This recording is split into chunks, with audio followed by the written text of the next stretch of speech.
Idan wannan ne karanku na farko a wannan channel ɗin namu, zan so ku danna subscribe. Bayan haka, ku danna Musa mai sana'a, me kake so ka faɗa? Ga ɗan uwanku musulmi almajiri. Da so, ina so ki faɗa min asalin halinki. Ni mai haɗa tsiya ce, kuma ni mai haɗa arziki. Na ga alama. Wallahi. Ke mai kawo ki nan gurin?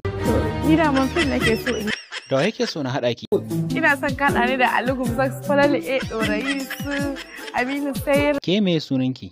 Rahama. Musa mai sana'a, kana ganin za ta iya kuwa? Yanzu ya kake so a yi? A bani kuɗi na. Zan kira ka, sai ka tura mu akawun number ɗinka. Call me, send me account number. Now. Gaskiya Maryam Yahaya, alamun ki baki da kunya. Ka gaya min maganar banza a cikin gidana kuma a falo na. Sai in sa a ɗaure ka kuma a ɗaure banza kuma ka ɗaure. Mai sana'a, gaya mata. Acto ya buga da mu ya ban mu.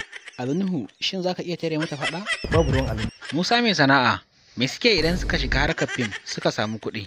Za a sha fawon a yi wulakanci a mai da kuɗi a zagi harka. Yau rayuwa ya ta kasance mari yana nan a Kaduna. Abin da kake yi kenan? Wallahi ba ruwan Alinuhu.